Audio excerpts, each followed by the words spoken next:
A simple woman was laughed at the moment they called her name, mocked for her worn-out shoes, for her thrift store hoodie, for standing in a ring meant for golden gloves and corporate-backed egos.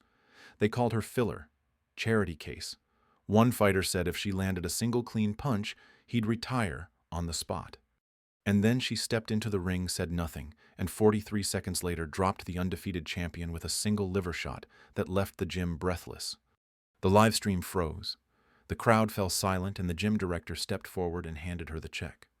The lights inside Southbridge Boxing Hall were bright enough to burn shadows off the walls, but somehow Amanda stood in one.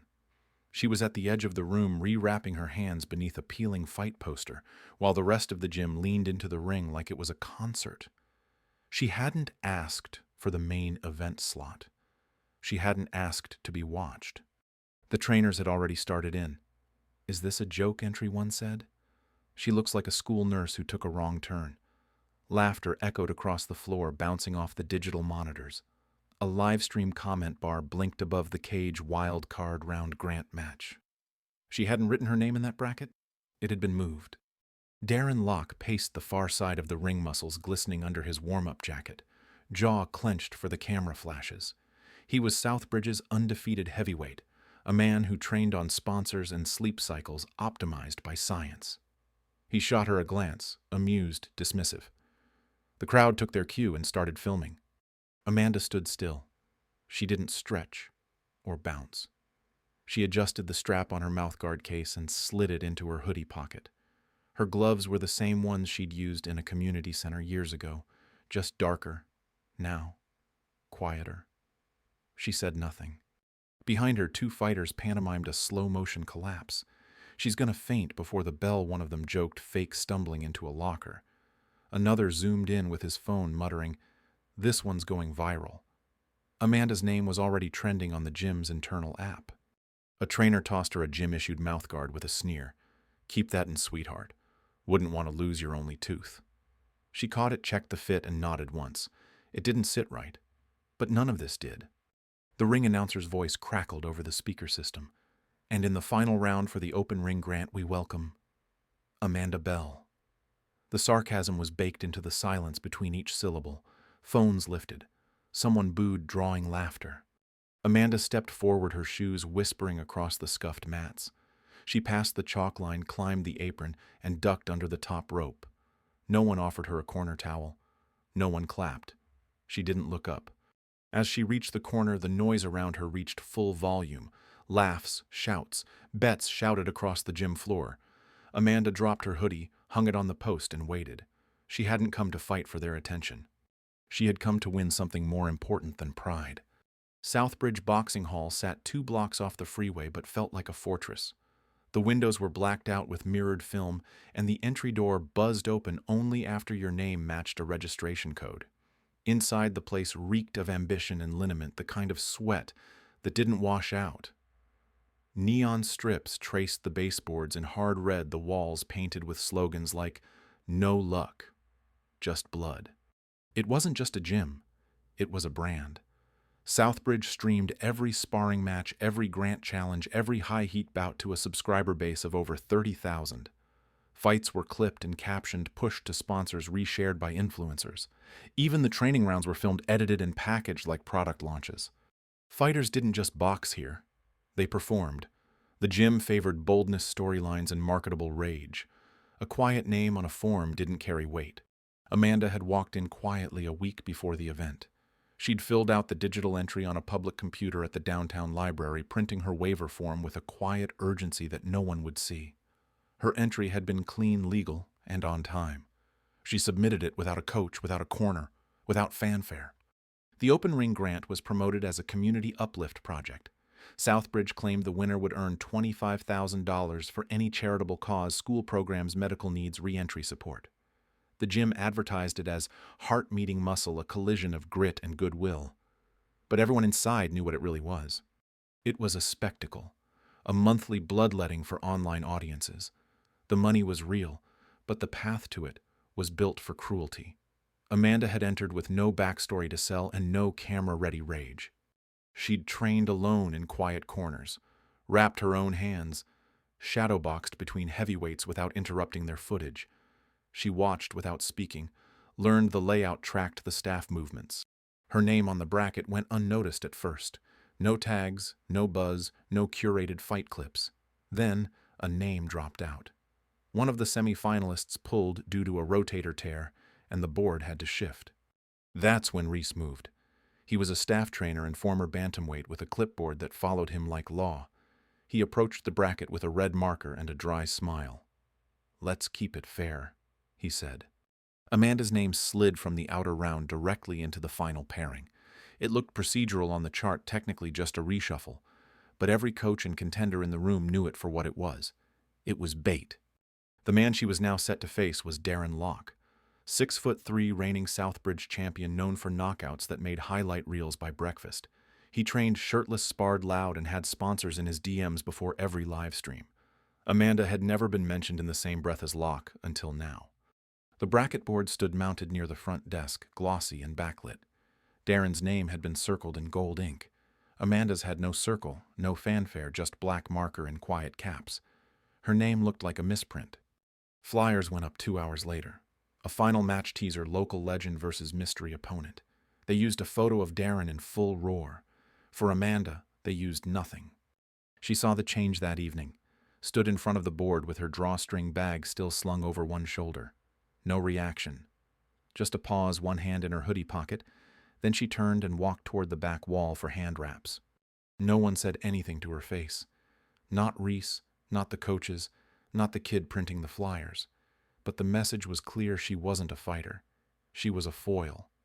The chalk on the red corner had been refreshed, still white with dust. Amanda would stand there. The wild card slot, the cleanup role, the nobody scripted to fall in 3 rounds or less. Southbridge would call it fair. They'd call it spontaneous. But the system was wired from the start. Even a bracket had teeth. Amanda didn't protest. She didn't ask for changes or point at names. Her silence was strategic. That was the only resistance this place would allow. The duffel Amanda carried into Southbridge wasn't new. The fabric was worn soft at the seams, the black faded toward charcoal at the corners. Buried beneath her gloves and wraps was a small envelope folded into thirds, the paper soft with handling. Beneath that, wrapped in a hand towel, was a youth-sized boxing glove, red leather, cracked at the knuckles, signed in silver marker, "Coach A, when I win the Nationals, you get the other one." Lonnie. She had never gotten the other glove. Amanda had once run a small non-profit gym just east of I-35 in Austin, a one-room space with mats stitched down with duct tape and a mural of a dove above the squat rack. The building had been donated by a retired firefighter. The bags hung from custom-welded beams, the gear mostly second-hand. But the kids came. Dozens of them. Word got around that it was a place where nobody got hit for mistakes. Lonnie had shown up at 9. She was wiry and fast, could throw a right cross with the kind of snap you didn't teach. Amanda didn't let any of the kids spar for their first 6 months, but Lonnie worked the bag like it owed her something. Always the first to arrive, always the last to take her wraps off. The gym closed the year Lonnie turned 15. The funding had dried up slowly. First the corporate sponsor pulled, then the matching grant from the community foundation. Amanda tried every door. Meetings, proposals, late-night emails.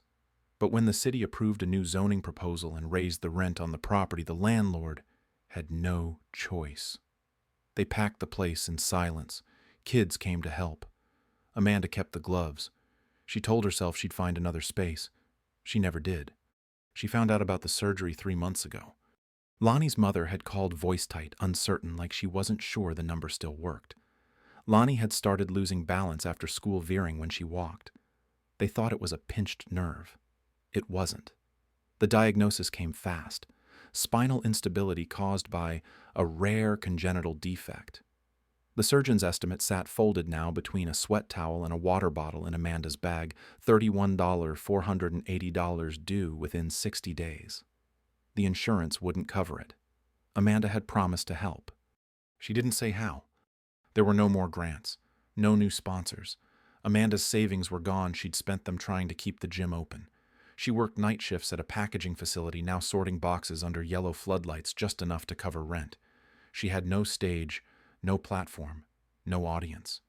But she still had a name, and that name was legal enough to sign the Southbridge waiver. She found the flyer tacked crooked in a corner of a gas station window. Open ring. Grant one cause. One fight. One chance. A QR code below half-torn, still scannable. Amanda didn't think about what it meant to enter. She thought about what it meant not to. The registration page asked for her weight class, emergency contact, and organization affiliation. She left the last one blank. The form processed anyway. Now, in the prep area under Southbridge's main floor, she sat on the rubber bench and unzipped her bag. She didn't look at the cost estimate. She already knew what it said. She touched the glove once, tracing the smeared L where Laney's hand had slipped. Then she wrapped it back in the towel and tucked it deep. Amanda never told Lonnie what she'd done. There was no GoFundMe, no press, no charity campaign with branded hashtags. She didn't want the gym's kids or Lonnie to see the fight, not until it was done. She'd told Lonnie's mother that she was looking into a few options, and then she'd walked into Southbridge alone, filled out the form, and handed it over with her driver's license and a folded printout of her blood work clearance. She'd done it quietly, legally, clean. The silence wasn't pride, it was protection. Amanda's photo from the gym still lived in her wallet, a Polaroid edges worn, taken during the last week before closing. 10 kids stood in front of the mural, fists up, mouths wide in joy. Lonnie was in the center, gloves slung over one shoulder. Amanda stood behind her, hands on her shoulders, smiling without showing teeth. That photo hadn't left Amanda's side in over a year. Now the roar from the main floor above trembled through the concrete walls. The final was being announced. She stood, zipped the bag, and left it beneath the bench. Amanda had not entered to prove anything. She entered because there was no one left to do it but her. The prep hallway at Southbridge Boxing Hall was narrow and hot, the ceiling just high enough to make the fluorescent lights feel like interrogation lamps. The walls were coated in a matte black that turned sweaty fingers into chalk prints. At the end of the corridor sat Amanda, her bag balanced on a bench that wobbled under uneven slats. The noise from the main floor pulsed faintly through the walls, a rhythm of shouts, impact, and music bass. She was the only one in the hallway not speaking. Around her, the other fighters drifted in and out, coaches barking instructions, trainers clapping pads, corners getting wrapped. Amanda moved without sound, slipping off her shoes, taping her wrists, checking her wraps, like she was setting a table no one would eat from. She sat, adjusted the strap on her headgear, then rested her gloves on her knees. Someone walked past her and whistled low, a kind of pity disguised as humor. "She's really gonna do it, huh?" a middleweight said to his teammate. The teammate didn't answer, but he aimed his phone over his shoulder for a quick picture and posted it before Amanda even stood. The caption went up on the live stream feed within seconds. "Hope is a wrap job." The live stream screen mounted above the hallway doorway lit up with responses. Amanda's name sat beneath Darren Locke's on the bout card, her stats unlisted. No reach, no record, no gym logo. The chat moved fast. Cruel in shorthand. "Who signed this off? Southbridge pulling charity cases now. Gonna fold like deli paper." A woman in a black hoodie leaned against the opposite wall, arms crossed, earbuds in. She pulled one bud out just long enough to say, "Walking charity," then turned back to her phone without waiting for a reaction. Amanda glanced up, once adjusted the tape at her wrist, then looked away. She didn't answer. The announcer's voice echoed faintly through the speaker grill overhead. Final bout coming up, Southbridge Elite's Darren Locke versus a challenger fighting for a cause close to her heart. The crowd's reaction bled through the walls. It wasn't excitement. It was anticipation mixed with disbelief. Amanda rose to her feet slowly. She didn't stretch or bounce on her heels. She rotated one shoulder, then the other, as if she already knew what the ring would feel like. No coach came over to guide her. The locker door behind her opened and another fighter leaned out, towel around his neck. "They serious with this pairing?" he asked nobody in particular. A trainer walked by and shrugged. She signed the form. Amanda stood near the line of white chalk drawn on the floor, an outline marking the warm-up mat before ring entrance. Her shoes stepped just inside it, careful and deliberate. A strip of mat tape curled near the edge of the platform, but she avoided it without looking down. The announcer's mic cracked again. Representing the Southbridge Elite banner, Darren Locke. The roar that followed shook dust loose from the rafters. Amanda didn't shift. She reached into her duffel and pulled out her gloves. She slid her hands in like she'd done 1,000 times, no rush, no pause. Behind her, the crowd noise rose again, this time followed by a smattering of laughter. Who is she seriously? She's a walk-in. Like walked in off the street. They gonna pass a tip jar when she drops. Someone behind the curtain laughed out loud. Amanda's face didn't move. Her chin stayed level, her breath even. A staffer ducked his head into the prep hallway and waved. "Red corner, you're up." Amanda picked up her towel, tucked it under the strap of her bag, and nodded once. She stepped toward the entrance. Her shoes pressed faintly into the floor, leaving no prints but carrying silence with her. She didn't meet the announcer's eyes as she passed him. He said nothing. On screen, the comment feed lit up again. "She looks like a PE teacher. What is this, a fundraiser? Better hope the cause includes medical." Amanda stepped into the light. The crowd's gaze locked on her, searching for signs of fear of apology. She offered them neither. The ring-weighted ropes shining under white glare, the canvas freshly chalked. The announcer cleared his throat again. In the red corner, representing an independent entry, fighting for a private cause. He hesitated just long enough for it to matter. Amanda." A flicker of laughter moved through the lower bleachers. The camera zoomed, no walkout music played.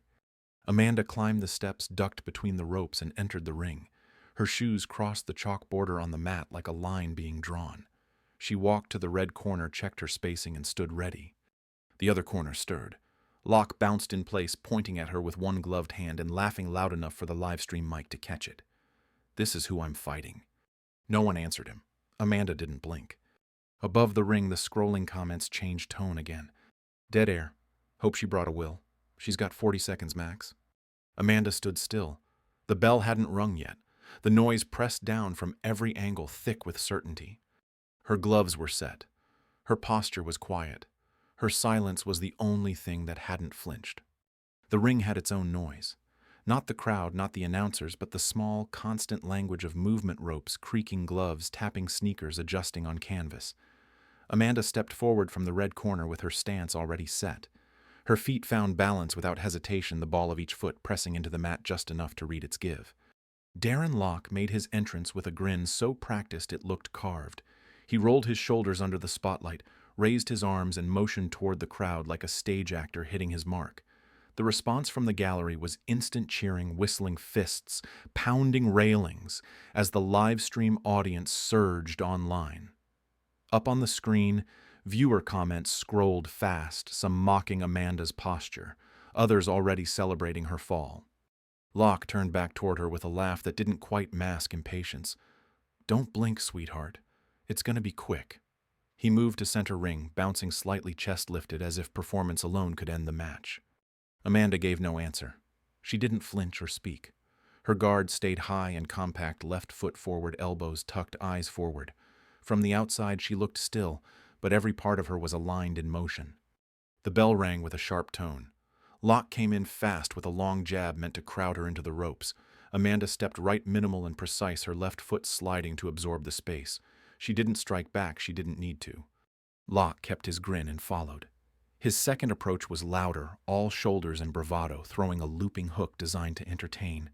Amanda slipped beneath it with a dip from her knees, pivoting on her lead foot, just far enough to pass under his swing. She brushed his torso as she moved past, then reset. He turned quickly, more annoyed than hurt, and jabbed again. Amanda caught it on her right glove, the impact muffled by tight form. Still no counter. The crowd's noise twisted, still loud, but now searching for certainty. A female voice near the ring called, "She's scared to throw." The comment feed reflected it instantly. "She's not a fighter."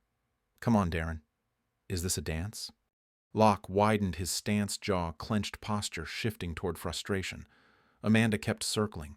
Her steps were smooth, efficient, never more than needed. Every few seconds she adjusted her guard, not nervously, but with quiet attention. He advanced again, faking low, then rising with a heavy overhand right. Amanda stepped inside the arc of his punch and stayed there. Her left side was aligned to his exposed flank, close enough to read the hesitation in his hips. The moment unfolded at once. She rotated her back foot, shifted weight to her front leg, and delivered a clean left hook to the liver. Not swung. Delivered. Short, tight, quiet. Locke's breath vanished. His hands dropped a second too late. He folded without sound. No fallback, no rebound, just down. His right glove hit first, then his shoulder. The canvas absorbed him with a dull thud. For a heartbeat, no one moved. The screen behind the ring stalled, the comment feed freezing mid-word. The crowd didn't roar. It stopped. A new kind of silence filled the gym, sharp and uneven. Something had gone wrong with the story they thought they knew. Amanda didn't react. She didn't look down, didn't gesture. She stepped back 2 paces to neutral ground and waited. The referee approached Locke, dropped to one knee, and began the count. 1. Locke tried to move, reaching for air with one hand, then wincing hard as he shifted. By 4, he had barely rolled to his side. 6 found him still grounded, his eyes open but unfocused. By 8, his gloves were at his knees, but his posture sagged. 10. It was over. The bell sounded again, flatter this time. Amanda turned and walked back to her corner without ceremony. The chalk along the red corner line clung faintly to the soles of her shoes. The announcer stepped into the ring, pausing only to glance toward Locke's corner. He lifted the mic, adjusted his voice, and spoke. Winner by knockout. 43 seconds into round 1. Amanda. There was no cheer, no music, just the static crackle of broadcast delay as the live stream caught up. Amanda sat on the bench where her towel waited. The wood didn't creak this time. She placed her gloves down softly, untied each wrap with calm fingers, then folded the cloth in half and set it inside her bag. No cameras hovered. No interviewer stepped in. Locke was still kneeling when she walked past him toward the tunnel. His corner stood frozen towels, unused faces blank. Amanda didn't slow. She walked the hall, alone gear at her side, eyes forward. Up on the screen, the feed resumed with a burst of confusion. Comments flooded in again, scrambling to name what had happened. She got lucky. That was fake. No way. What was that punch? Amanda didn't need to answer. The chalk on her shoes, the score on the screen, and the silence behind her already had. She didn't smile, didn't speak. She passed the locker corridor, stepped through the rear exit, and let the door close behind her. The roar never returned. Darren Locke remained on the mat, one hand pressed against his side, his breath shallow and uneven. His gloves had come off somewhere in the confusion, left near the ropes in a tangle of wrist tape and disbelief. Medics crouched beside him now, one speaking into a headset, the other adjusting the ice pack under his arm. He wasn't unconscious, but he hadn't yet spoken. Amanda stood in the red corner, her gloves already removed, arms relaxed at her sides. The referee had raised her hand only once mechanically before stepping back to give her space. She hadn't moved since. The crowd above the ring was frozen, most still holding their phones in midair, unsure whether to record or retreat. Through the side gate of the gym floor, a woman in a dark blazer entered, flanked by 2 others in foundation tags. Her badge identified her as the Southbridge Director of Operations, but the man just behind her, silver-haired, tablet in hand, wore the seal of the Regional Grant Council. Their steps were quick and deliberate. Neither glanced toward the crowd. The director approached Amanda first, stopping just inside the ropes. "Ms. Clare," she asked, quiet and professional. Amanda nodded once. The man from the foundation opened his tablet and turned it toward the director. On the screen, her application glowed beneath the gym's overhead lights, full name, background, pre-authorization date. Her listed cause: Youth Sports Medical Assistance Fund. Emergency surgical request for minor patient code 913A was already cross-referenced in the system. The ledger was already signed. She was processed 2 weeks ago, the man said, scrolling down. Outreach referral from the East Austin Initiative. Paperwork is complete. The director adjusted her earpiece. Prize delivery. Approved. Direct transfer to the registered fund, $25,000 even. Matching support waived due to medical urgency. No appeal process required. Amanda accepted the clipboard with one hand, scanned the transfer form, and signed at the bottom. Her name had already been printed. The space for secondary verification, on-site presence confirmed, was already filled. She handed it back without a word. The foundation rep gave a short nod, then stepped back. The director remained for a moment longer. "You'll receive confirmation by close of day," she said, her tone formal. Amanda offered a quiet thank you, almost too soft to register. The room had not moved. Around the ring, trainers and corner staff who had earlier laughed or shrugged off her presence now stood silent. A few exchanged glances, trying to read the shift, trying to calculate where this left them. Reese, the trainer who had engineered the final matchup under the guise of bracket fairness, stood near the edge of the coaching zone. His arms were folded tight, but his shoulders were not. They sagged slightly as though something had been pulled from behind them. A Southbridge floor supervisor walked over, whispered into his ear, and pointed to the back office. Reese didn't argue. He simply nodded and walked off the floor. His badge was removed before he reached the door. At the desk near the livestream monitors, a tech operator lowered his headset and spoke quietly into a handheld mic. The display above the ring adjusted mid-scroll. Amanda's full name now appeared beside Locke's, updated to show not just her win, but her status: authorized grant, finalist, independent entry, verified humanitarian cause. The crowd began to move again, but slowly. Some sat down. Others lowered their phones. The comment feed had resumed, but at a fraction of its earlier speed. Many viewers had already exited the stream. On the mat, Locke was now sitting upright, ice pressed to his ribs, his eyes glassy with the kind of disbelief that didn't fade quickly. His coach stood a few feet behind him, mute. Amanda stepped through the ropes without fanfare. A staff member opened the side gate for her. She passed them with a brief nod and headed for the hallway she'd entered through. Her bag still sat on the bench untouched. She picked it up and slung it over one shoulder. No one stopped her. Back near the ring, the charity ledger was returned to its lockbox. The tablet closed. The director and the foundation representative walked back the way they came. A second supervisor began collecting the loose tape and ice packs from the floor. Darren's gloves remained where they had fallen. Amanda reached the prep exit and paused just once, long enough to tighten the strap of her bag. The overhead light buzzed, flickered once, and steadied.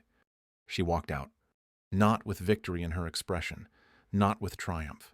Only with the quiet gravity of a task completed, a name restored, and a system forced to speak her truth aloud. No one cheered, but no one laughed either. Amanda's footsteps made no sound as she moved through the hallway. The floor was rubber-tiled, dark and scuffed from years of weight plates and taped boots, but now it felt untouched, as though no one had walked it before her. The overhead lights buzzed quietly, but even that seemed to recede as she passed beneath them. Behind her, the ring remained suspended in stillness, a circle untouched by celebration. The screen above the main floor had stopped cycling. The feed, once a constant flood of jokes and taunts, was now frozen on a single frame: Darren Locke on the canvas, one glove curled near his ribs, his body folded around silence. The timer in the corner of the frame still read 43 seconds. No one had resumed commentary. No replays rolled. Amanda stepped past the locker row, the air still warm with the weight of the crowd that had packed in before the fight. She could feel eyes on her, fewer now, quieter but different. Not sharp, not mocking. They followed her without sound. One trainer leaned against a row of lockers, arms still folded, but his gaze dropped when she walked by. He didn't speak. He didn't nod. He stepped aside without being asked. The young woman who had laughed earlier stood frozen near the benches, still holding a pair of training gloves under one arm. Her mouth was slightly open, but no sound came out. As Amanda passed her, the girl's hand dropped to her side. She didn't smile, didn't apologize, just watched, gaze heavy with something unspoken and new. Amanda reached her locker and unzipped her bag. Her towel was still neatly folded where she had placed it before the fight. She packed it without a word. The gloves went in next, then her wraps loosely rolled. The white hand wrap she had started unbinding after the match now hung loose at her side, trailing just above the floor. The hallway widened as she neared the front desk. Most of the crowd had thinned, but a few remained scattered near the vending machines and the outer corridor, their voices hushed. One man lowered his phone as she passed and locked the screen without checking it. Another stepped back from the front counter, clearing her path instinctively. Amanda reached the desk and paused. The same pass she had been given a week earlier, a simple plastic card, no photo, rested on the lanyard looped through her wrist. She pulled it free and set it gently on the countertop. The desk staffer, who had barely looked up when she entered that first day, now said nothing. His hand moved slowly to retrieve the pass, careful not to brush it too quickly. The glass doors at the front of the gym stood open. The warm evening air drifted in, carrying the scent of asphalt and distant fuel. Amanda stepped through her bag, slung over one shoulder, her walk steady, unhurried. The doors closed behind her without a sound. Outside, the lot was mostly empty. A few parked cars idled with their headlights off, drivers inside not yet ready to leave. Amanda passed them without glancing over. Her wrapped hand brushed once against her thigh, then rose to her collar where she adjusted the strap of her bag. She walked to the edge of the lot and kept going. Behind her, inside the walls of Southbridge Boxing Hall, the ring still glowed under lights that no longer meant the same thing. The system had reset itself, but not completely. The broadcast would resume eventually. The screen would refresh, the chat would re-engage, the algorithm would spin the clip.